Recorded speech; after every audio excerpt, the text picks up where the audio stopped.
There's a city, right? And you can either build everybody up so that you're, and then you're a little bit taller than everyone, so you're the biggest in the town, or you blow everything down, and so you're the only tower standing, so you're the big guy.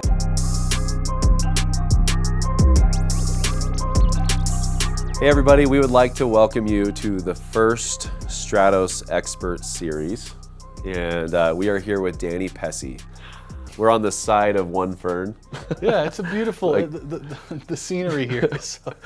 It's amazing. Great. So most of you know Danny, and we've worked around each other for years. We've had the opportunity to see you grow, specifically over the last 5 years, I'd say, to notoriety and fame, and adding gold to the chain as we were just slowly, periodically, we were just talking about it. A little extra on there. Yeah, I love it. But really though, I have so much respect for what you've been able to accomplish over the years. You've gone from a solo career into being able to help thousands of people in theirs. However, we've never sat down and just chatted about Danny a little bit. So before we get into some of the career stuff, I'd like to just get to know you a little bit, and kind of see what makes you tick and what brought you to where you're at. So what's like the 2-minute childhood version of Danny, as far as where did you grow up, and what was life like as a kid? Yeah, I grew up in LA. So my mom was an actress in the 80s, and so I always had this aspiration to go out and be a performer. At a young age, I got made fun of a lot, and so because of my last name, Pessy. Yeah. I know what you're thinking. Yeah. Pepsi, right? Right. Soda. That was the first thing I thought of. Duh. Yeah. So I had this defense mechanism built over the years where, when people would make fun of me, I would, instead of getting mad and beat them up, I'd use humor. And so I developed a God-given ability to make people laugh in jokes and a defense mechanism. And then, it turned out to be something that I was really passionate about. And I learned now how to use it, not just for defense mechanisms, but also opening people up and making them happy. Because, I realize at the end of the day, people just want to laugh and have a good time while they're here. And so it's like, how can I use my gift? And so growing up, I was in theater every 4 years of high school. I played basketball, so I was like a theater basketball guy. And then so High School Musical is like, that was my favorite. That's basically you. I loved it. I was doing plays. I started a comedy club in college. So then as soon as I graduated high school, I started performing professionally in Hollywood. And so professionally means getting actually paid for it. So I'm actually made money doing comedy, and very, very challenging.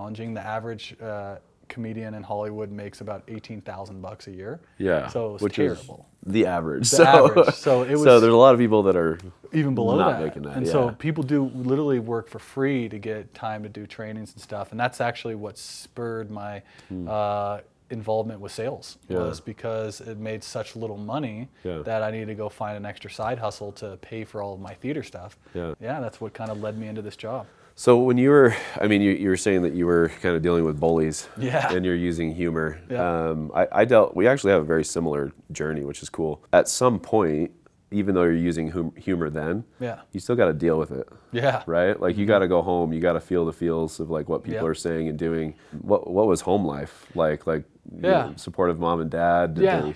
Yeah, my parents got divorced when I was 5. My dad ran an auto repair shop, so he did very, very well. He worked on celebrities' cars, Dennis Rodman, the guy who started Hurley, the brand, Aries Hotel. So he had a bunch of celebrity. John Witherspoon was a good family friend of ours. He worked in the Hollywood and had a bunch of those type of celebrities. He was a workaholic, and so we never really had a deeper relationship. And then my mom was the one that was really close to us, and so I learned how to work really hard for my dad watching him. He always made sure we were taken care of. We always were financially set. And he'd always make sure we'd have the best cars and really nice stuff. So I was fortunate for that. That was his love language. When I was younger, he never really opened up a lot to me.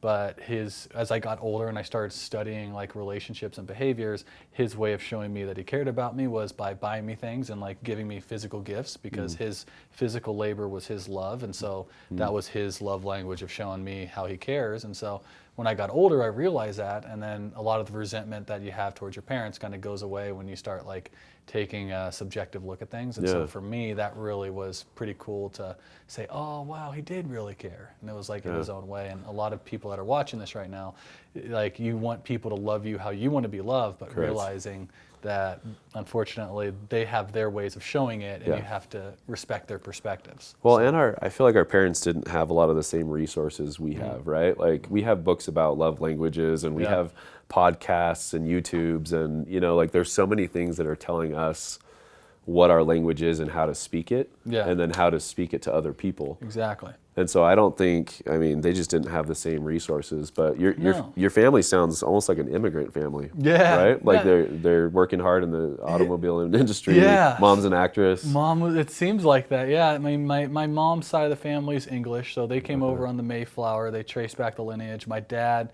third generation Italian, so Okay. they moved here from New York, or from Italy to New York, and then Pittsburgh, and then to LA. That was pretty cool to see that side of my family, and so that's where Pessy comes from. It originally was okay. Pessy, like Joe Pesci. Oh, got it. And they Okay. changed it weirdly when they came to America. Yeah. And so, I'd have preferred that Uncle Joe, family of mine. So Somebody on Ellis Island Yeah. didn't know how to Yeah, and pronounce names, or So they just- because I think everybody's name changed, Yeah. including mine. Yeah. We were Irish, and it was O'Regan, and then it got changed to Regan, and then it's so same Interesting. idea. Yeah. So that's awesome. So you can kind of learn where your parents come from. So what's your love language? It's definitely gifts. So Okay. I like showing gifts, and then affirmation. Yeah. So that's a big thing that I really enjoy. And for what I show people, it's usually my gifts. I'm similar to my dad in that situation, Yeah. but I'm working on ways to communicate. Yeah. Because my biggest thing that I found after I've done knocking doors for 16 years, and so it's like if anyone's done it that long, you face a lot of trauma where your Yeah. walls are up like crazy. Like For the sure. average rep lasts,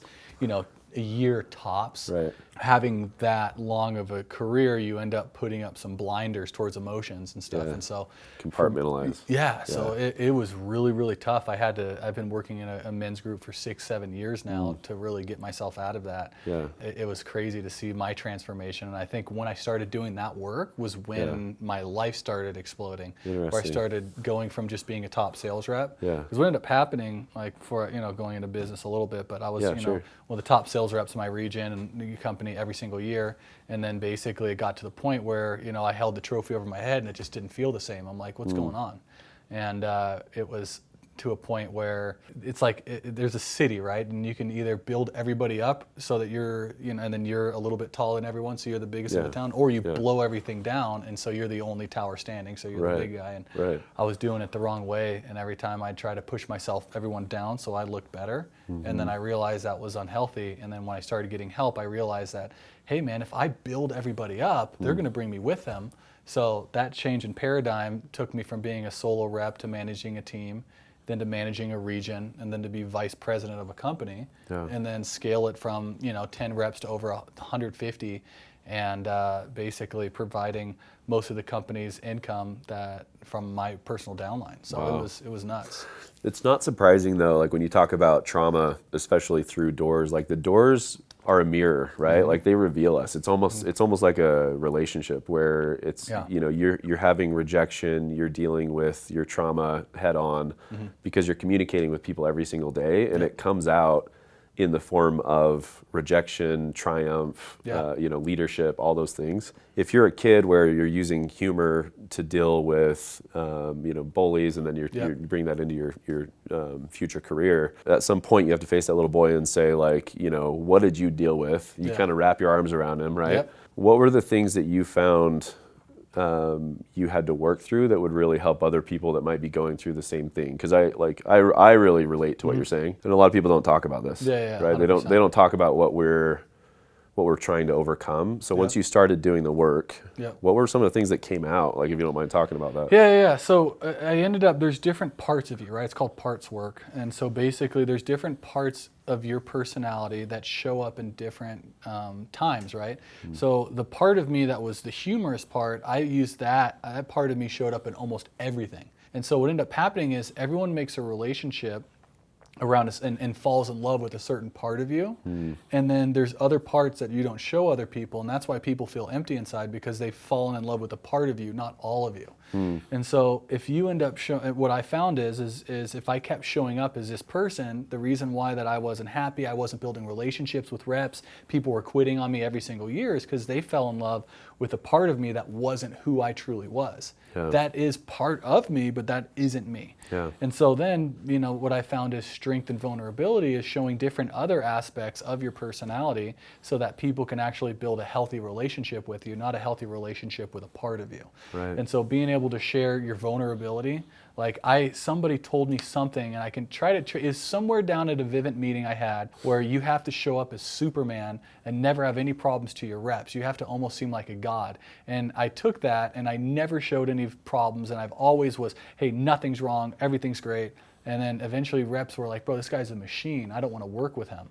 And then this guy's a machine, I don't want to be in a relationship with him. This guy's a machine, he's not a good brother, family member, all that. And then that's when I'm like, bro, there's something not working here. Maybe that piece of information that I got from a mentor was false, bad information. Right. So I had to go in there and really work through it. And to answer your question, like the work as a kid, it was, I never felt good enough outside of my humor. I knew my humor could do it. This was successful. This was the person everybody liked. I was homecoming king in high school, so I was super popular. Everybody liked this show that I had, but there was another side of me that I didn't really portray. And a lot of reps that go into this, they keep leaning on the, hey, I'm rich, successful, I'm broed out, when inside there's more to it that they're afraid to show, so they overcompensate. Yeah. And so for me, when I started having that conversation, it was pretty crazy. I dealt with a deep doctor, Michael Brabant, and he was my mentor that really opened me up. There's very few men that could have done that, and he was able to do it for me. And basically, we were having conversations with myself as a child, and it's just like, all the bullying, the picking on, like I was made fun of quite a bit because of my last name. And then, that was traumatizing for me.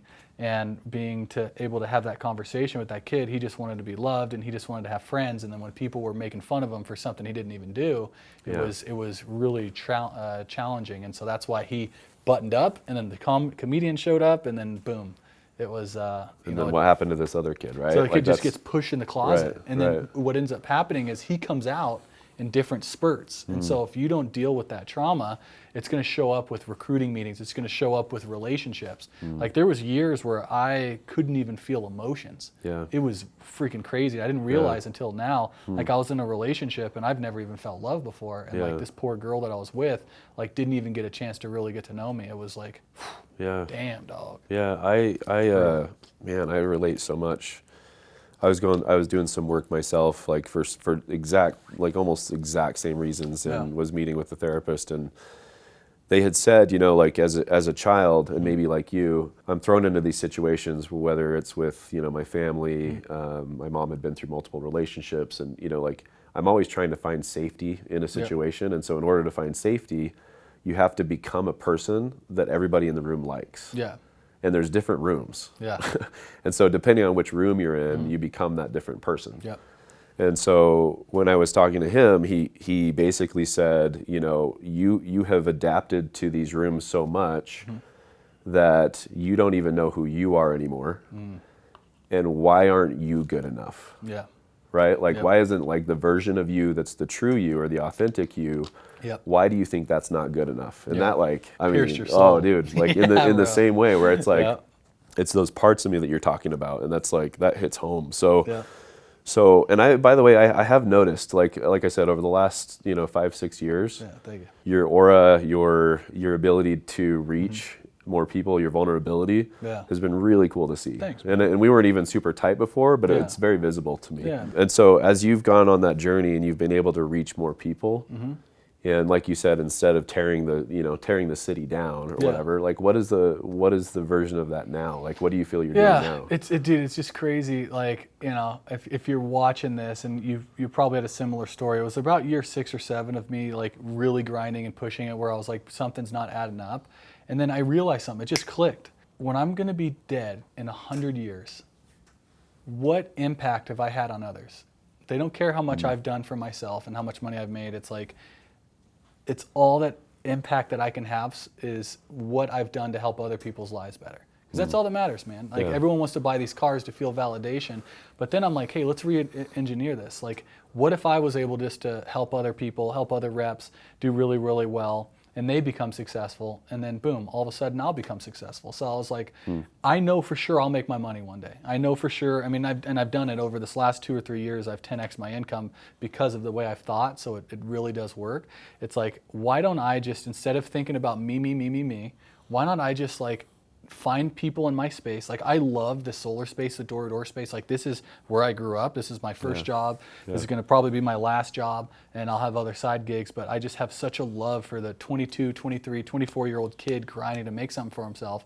And if I can show him a better way of doing it, that's going to make him feel more fulfilled rather than leaving the industry and regretting it, then that's my impact on the planet. And so it's like, maybe it's one thing that I say, it's one thing that I do that basically shows that I've done more for somebody else than myself. That's where I'm like, yeah, I could actually do something bigger with my life. You know, for me, the mindset shift is what can I, instead of doing for me, what can I do for we? And it goes back to that Augmendino saying, I think that's Augmendino, but basically, if you want to make people's, if you want to impact people's lives, you got to change. I don't know what, something like that. You know what I'm saying? You got to change them. Man. You got if you want to impact them, you got to impact them hard. If you want to be rich, you make other people rich. And I'm like, bro, how could I make every single person I know rich as hell and help them become better people? And it's like, and eventually it'll come to me. Like, I have such confidence that I've done the work inside, that I'm going to make money and I'm going to be successful, that I'm not intimidated by other people making a shit ton of money or selling a bunch of solar. When I see someone buying a new car or making a bunch of deals, I'm like, I'm glad that guy's making it, because then that's someone I know, and it's like, because he's successful, that means that I can become successful and other people in my space is successful. How sucky would it be if we're in solar and everyone's like, dude, I'm on food stamps, like, let's go. Yeah, we don't want that. No, it's like, bro, I like seeing guys make money. And 10 years ago, I'd be like, bro, screw that guy. I'm better than him. Yeah. And well, so and we were kind of bred to be that way, though. Like, I think one thing that you and others are doing is also changing the tone of the industry, right? Because that was the tone of the industry. Yeah. The tone of the industry was, it's us and them, right? Like, there's even companies were that way. Now we see a lot of collaboration. You know, you and other leaders in the industry have brought door to door together. And have really, really combined our efforts, and I think allowed us to be abundant. Dude, the government literally prints money. Like, it's made up. Like, it's all made up. Like, when we say, there's enough to go around, like, there's literally enough to go around because they will just print more of it. That's it. And so if you can help people to get better and, level up, then why not do it? Yeah, so 100%. What's your when you're out teaching and you're on the road a lot, and this is another thing I recognize, that's not easy. Like, you're giving a lot of your time and efforts. I would say you're probably sacrificing some relationships to do that, right? So what is your passion when you're out teaching? Is there a subject or a topic that you're just like, every time you teach it, you're like, this is my jam? Yeah, I mean, it depends on what it is. And, the thing is I relate a lot to, take this how you will, Ho Chi Minh. I was in Vietnam and I learned a lot about him, and he was the leader of Vietnam, and he sacrificed a lot to help his people out. And for me, my life has been so drastically changed because of the space. I have an obligation from the people that taught me to pass on what I know. And so I'm taking a lot of the guys that started this, that are gone from the space, now making millions and billions of dollars, and passing it on to this next generation. And so for me, I have a high obligation and duty to serve this community. And although I make a lot more, I still sell solar on the side here and there, and that's where like I make a ton of income too. And so this is more of a project that when I go to bed at night, I feel like my life has means something. So when I go and train these guys, I try to teach them on vision, mindset, and technique in that order. If you don't have the right vision in life, then the mindset's not going to be there, and then you can just have techniques, but they don't land. And so you see me dressing up a lot and do a lot of fun things, because initially I started this to be a performer. So when you see me wearing my jackets and you see me doing it, it's because people ask me, dude, why are you always wearing those crazy jackets? It's like, well, I don't want to be a carbon copy of every single other bro. It's still a part of you. That's the cool part, right? It's like we were talking earlier, like you have this part. You can't say goodbye to that. Like, that's still a part of you, right? 100%. But you can also, now you're sharing and doing it more in a of the way other where, parts. yeah, and it's like doing it in a way where it's not unhealthy. Yeah. So for me, when I wear my fun stuff, it's because I want to show everybody that you don't have to be a clone. You can still be unique and live your life through your business. So my life, I'm living it, and I'm building my business around my life. Yeah. And so the big thing is so many guys they lose their identity of who they are to form into the identity of a company, and then what happens is 5-10 years down the road, they're like, dude, I'm not even a whole person because who I am is gone. So what I'm saying is find a way to live your life but build your business around it, and you're going to feel so much more fulfilled, and people actually respect that more. And so that's what I'm saying is like, if you're going to be going and doing this, don't lose who you are. Some of the best people are the ones that build this job around their life. Yeah. How can a company help an individual to be an individual, like, and be authentic and not like, how would you build a culture around that? Yeah. Do you know what I mean? Like, how would a company address that? And so it's a scarcity mindset. Companies are afraid for people to think that because then they're going to go away and go do something else. And so that right there creates toxicness inside the workplace, because if you're different, then they're going to try to squash it. And so for me, I would always dress up to these at Vivint meetings. Everyone would wear the same freaking outfits. I showed up in a Saudi prince outfit for a leadership training. Like, I was making a point like, bro, I am not going to fit in. Because you want me to be a part of your freaking thing. I'm loyal to a T, but you don't represent me. My identity isn't the company. I'm me, and I'm using the business to help get me where I want to go in life.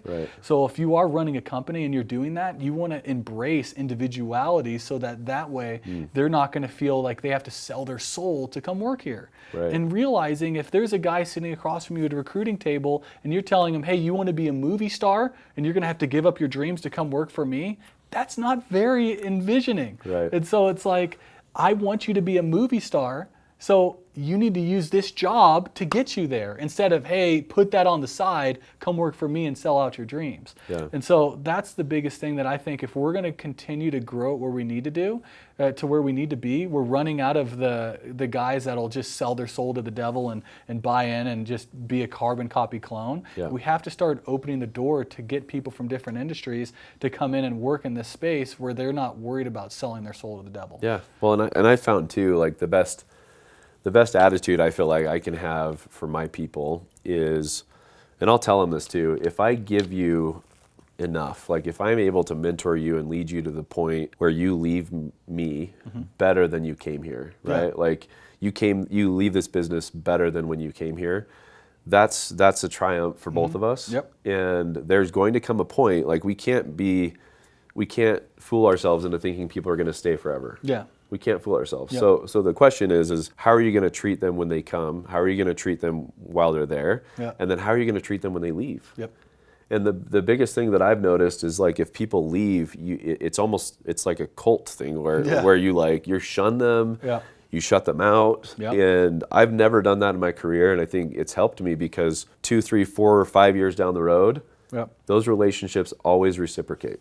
So whether that's them, whether that's, one of their recruits, whether that's a family member, like it always comes back to you. 100%. So it is for sure that culture of abundance. And it's the scarcity mindset. People are like, oh, if you leave, screw you. But then, that's not true servant leadership. It was servant only if you're going to serve me. And, some of my best stories in life, I remember a kid came to come work for me, and he's like, bro, I need to have enough money to pay for my next college tuition. I need that. And so he can go back to college. And he's like, bro, I want to be a doctor, so I need this money. The first thing I was like, damn, dude, I don't want him to be a doctor. I want him to sell for me forever to continue to make overrides. And I'm like, bro, what a selfish jackass. And so then I was like, you know what? I sat down with him. I'm like, bro, here's the plan for you to be a doctor. Here's what you need to do. Here's the work you need to do. Here's the numbers. And I want you to go out and do it. And so essentially he did that exactly to a T, went off and bent to be a doctor. 2 years later, he messaged me. He said, hey, bro, I got my doctorates. Thank you so much. Your career, your summer with me helped me, develop into not only paying for my college, but it helped me with my confidence so I can go and sit and interview the different firms and get a position. I'm like, bro, that's so much more impactful than the money that I made, because 30 years, 40 years from now, if I were to die, that guy's going to go to my funeral and say, he was the reason why I was able to become a doctor. Yeah. And that is so much more powerful than making $50,000, $60,000 a year in override. Yeah. And if managers and reps thought that way, we could attract so many more people into the space, because truly we want to take people and leave them better as we have, instead of like just, hey, I want to make money off you and be done. And I wanted to buy my car. I wanted to make myself look cooler. And it's like, bro, I want guys to be good. Like another great example is there was a girl that came to me, Melissa Ramiza. She lives in Utah or Colorado, and she's like, hey, I really want to double, triple my sales this year and grow my team. And she never had sold over 20 in a year. And then over last year, we worked closely with her, and she went from selling 22 a month to over 40, 50 deals, and she closed almost 300 last year. And it's like, you know, and I challenged her to do a couple different things. She made a couple adjustments, and she sold more than she ever did, but she did it in a way without sacrificing the relationships with her family and sacrificing friendships. And so that was what I was most proud of, is the fact that she didn't do it at the expense of family and relationships. And so for me, these little wins are so much more than anything else. Well, you coach them through the landmines that you've already seen, right? So you said two things I want to point out. One is that this is a business of personal development. Like we talk about door to door, and we talk about sales, and we, you know, and sales techniques and all that stuff. But at the end of the day, this is personal development and leadership development. And we get to develop leaders. We get to develop someone's, you know, every part of themselves. The second thing that you identified is females.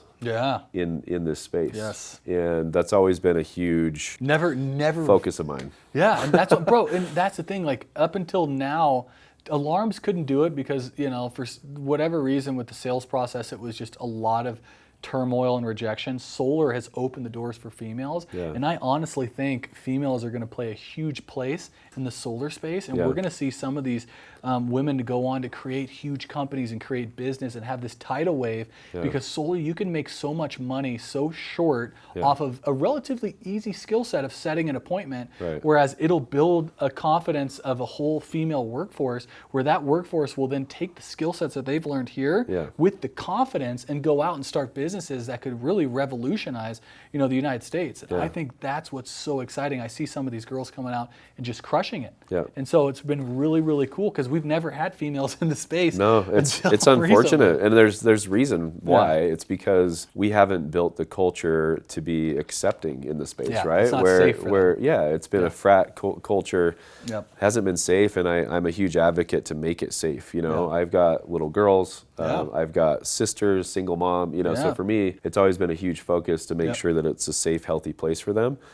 And then on top of that, like if you look at real estate agents, a lot of female real estate agents absolutely crush it, and this is not a far throw from you know, from that. So yeah, I mean, I love that that's a huge focus of yours as well. So 100%. So talk to me, like, you know, you've started to do a tour. It's a closer setter tour. Talk to me about like what that is and how people can get involved in. Setting and closing is going to be the future of solar. And I am calling it out right now that setters are going to run the show. I think closers are a dime a dozen, and setters are the lifeblood of every organization. 100%. I've said it before, and I'm going to say it again, that the company that controls this, that gives the most sets and gets the most setters and builds their organization around setters, is the company that's going to scale the most. You know the #1 solar sales rep in the country last year? Guess how many he sold? He closed 575 deals last year. Wow. With a team of 30 setters for him and his partner. Wow. And between the two of them, they closed over 800 deals and over 700 got installed. And so that's with 2 closers and 30 setters. And so the thing is for an organization, you don't need 1,000 reps like Vivint anymore. If you're running a team and you're watching this, guys, you can dominate in your market if you take care of your setters. And if you build the program properly and you set it up so that your setters can continue to thrive and not feel obligated to go and be a closer, you'll eat forever. Because the problem is so many people get recruited to come on board to be a closer when setters the guys that make all the money. If you set it up properly. So The set and closing tour is I want to give the fundamentals of what it takes to be a successful setter and closer in door-to-door. I've set and closed almost 4,000 deals door-to-door in my career. There's very few people awesome. that have knocked more doors and closed more deals in their lifetime than I have. Yeah. And I don't say that to brag, but because I've done it so many, I know what works and I know what doesn't. And so there's never in this solar space been a conference where 2 days we go deep. These big D2D and SolarCon, they're fantastic, but it's an inch deep, a mile wide. Yeah. This tour is going to be mile deep, an inch wide on exactly the vision, mindset, and techniques that are working in today's market to be able to set deals and close deals. And not only that, but the sections that I'm going to be doing a 2-day workshop, classroom style with a pen and a workbook that you're going to fill out along with me, that I'm going to give you a blueprint on how to be successful. So if you're watching this and you're a manager, get your teams there, because your team's going to leave with a workbook that has the formula to last a decade, over 2 decades in door-to-door with tactical techniques, how to make sure their vision's the right place and their mindset, and then their techniques are dialed in. And then each location, we're going to have this top 6 setters and the top 6 closers there on a panel. Okay, cool. And it's going to be an open Q&A, Yeah. so the people in the audience can actually find out what the best are doing that no one else is. Dude, if you sell a customer like you just sold me, Yeah. I'm going to this tour. Right? That was awesome. No, that's so great. I've spent so much time working on this material. I'm sporadic, but for me to sit down and really go through this, it's been very, very hard, a lot of revisions and stuff. And so it is literally the best content the solar space has ever seen. And no one's ever trained on depth of what I'm doing. Yeah. And I've been to all the conferences. No one is this specific on solar. And if there is, put on my life, I guarantee you this is the best. So how can people sign up? Where do they see you? Where is the tour happening? On Instagram, it starts March 3rd, and we go 7 weeks. We're going from LA to Phoenix to Dallas, Orlando.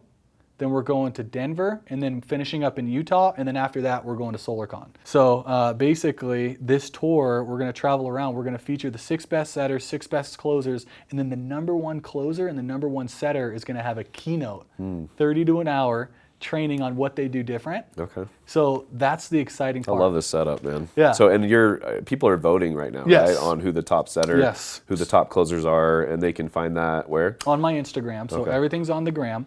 So head over to @Danny Pessy, Pessy. I only have one, and I will not message you about crypto. I have 4 fake accounts right now just scamming my audience, and it pisses me off. So if you're the scammer, stop it, please, for God's sakes. No one's buying crypto right now. It's taking a dump. But so the other thing is we need votes. So the guy that sold 575, 0 social media presence. I was going to ask you, who it is, or who we. I can't say yet. He asked for discrepancy. Okay. But there's guys right now that people don't even know about that are crushing. Yeah. And they don't have the social media presence, or they're not known very well. Which is cool. I love that. But this kid literally worked every single day of the year. Yeah. And he double a point. He's going to show you guys how he did it. It's insane. Wow. And on my new training platform, he's got a full 12-hour presentation on how he started up his program, how he got his setters motivated and closed. It's insane. Wow. So if you guys are coming to the tour, you'll get copies of all of that, and that's for sale in the new program that I'm dropping. Yeah. But this is just such powerful stuff, because I want a guy to be able to manage a team that might not be able to manage a region, but still make big money. He did a team of 30 people, made $5 million last year. Yeah. That's all he had to manage, 30 people. There's no one in the space that made that. Do you remember in alarms Bro, and Pest, trying to do that? No chance. Oh, no man. chance. That's so cool. That's what I'm saying. So if you're watching this right now, go submit, guys. We need all the top stars at Lumio to freaking throw down, submit their guys. I want you guys on stage. And if you're not in Lumio and you're watching this from outside, submit, because there's somebody in your company that's been working hard to put on stage. This is a great opportunity. That's the big thing, that is going to be a huge thing that we're going to start promoting more, is showing love to the setters and closers. I love, and I love that, because some people have a voice in this space. Mm-hmm. And some people don't, and I really support the people who don't. To have somebody like you give them a voice, where it's here's a stage, you deserve it. You've done really good hard work, and some they either don't know how to get there or just haven't gotten there yet, which is really, really cool. Yeah. So that's awesome, man. We hope to support you in that. Yeah. So then moving from here. You've been developing, new strategies to market, new strategies to create leadership. Yep.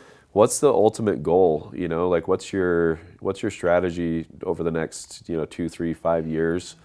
What does that look like for you? So I have a goal over the next 10 years to 10x the solar adoption rate in the United States. So if I can help teach people how to do it the right way, and that after the 10 years they don't feel like they sold their soul to the devil, I've known I've done a good job.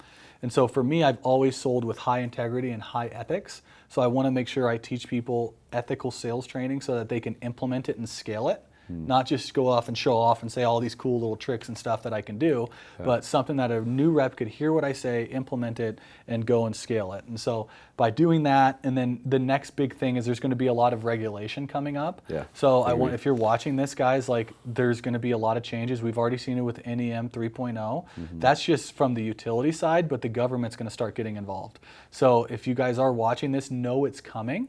And the way to make it longer is to do things the right way. Yep. Don't play in the gray. Yep. It always bites you in the butt. I've done this for 16 years. The people that take the shortcuts always get exposed and they're out on their butts, and they continue to do that every place that they go to. Yep. So the shortcut is the long way, because the habits that you develop now, if you decide to walk in the gray here, your next place you're going to do it. Yep. Your marriage, you're going to do it. Yep. Your relationship with your friends, you're going to do it. On your tax returns, you're going to do it. Yep. Don't play in the gray. But that's what I'm saying, guys. If you're watching this, please, for the love of God, do things the right way, because there's so many people making generational wealth, so many families being changed. And if you're the jagaloon that goes out and lies to a customer and rips them off, it ruins it for everybody. And it's not necessary. That's the part to me. Like, first off, that deal's probably not going to go through in the first place, right? Yeah. Second off, we just talked about vulnerability for the first half of this. When I'm sitting with a customer and I give them the true vulnerable answer, like hard for them to hear, this is the truth, about your system in particular, or about solar or whatever, instead of misleading them. This is how the tax credit actually works, right? And you show them that, they are much more willing to make a healthy, good buying decision and stick. And then guess what? You get 3 to 5 referrals from that person. Exactly. Versus the one person that you pigeonholed and didn't tell the truth. You're not getting anything out of it. It's not a fruit. It's not a tree that keeps producing fruit. Exactly. Right. So don't sell rotten fruit. Yeah, man. Or something like that. Because that's the thing. And also, guys, like a great analogy is we're all a lot. If you're watching this, you're probably younger. It's like one day you're going to have kids, and if your kids could watch and sit in on you on how you do business and how you perform in the marketplace, would you be proud of the way you conduct yourself? And would you cut corners knowing that your family is watching you? Great way to put it. Yeah, it's like, dude, we have a lot of responsibility. And if you're not thinking that way, then you're being selfish, because your family's going to count on you one day. Your parents are going to count on you one day. Guess what, guys? When I first started, I counted on my parents. 15 years later, who do you think's counting on, do you think I'm counting on them now? No, they're hitting me up. Yeah. So it's like, guys. I believe you. Yeah. One thing I always say too is like money doesn't necessarily corrupt people, I don't think. Yeah. I think money exposes people. Exactly. And so if we're out there making a lot of money and we're doing it off of, poor sales practices, it's just exposing our character. And so, work on your character if that's something you struggle with. Yeah. And just be honest. So anyway, but dude, we're beyond grateful to have you here. Thanks, I could talk to you for a lot longer. But leaving the studio today, you're our first expert here on the Stratos Expert Series. Is there anything you want to leave with them, or any last thoughts? Yeah, man, this is a career play, and the career play starts with you making the right decision over and over and over again.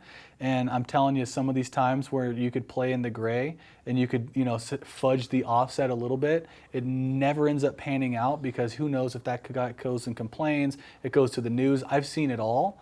And if I could leave you with one thing, guys, do business the right way, sell ethically, and continue just to live your life that way, because at the end of the day, this space is going to continue to grow. And in terms of like businesses, like real estate agents are highly respected. Like, guys, we're the next big players in the marketplace. Let's conduct ourselves right so we don't come off as schemy, and ruin our reputation. Like, that's the worst thing, is someone's like, oh, I don't want to talk to a solar sales rep, schemy slime bag. Like, no, I want to, not be, there's this, are you a lawyer? Oh, I don't want to talk to a lawyer. It kills the reputation. We're building the reputation right now. Let's be the sales solar pros, that we're professional. We have a great reputation, so we can continue to enjoy this ride for as long as we can.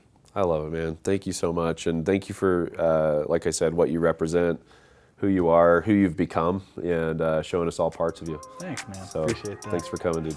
Boom. All right. Take care. And we'll see you guys next time. Peace.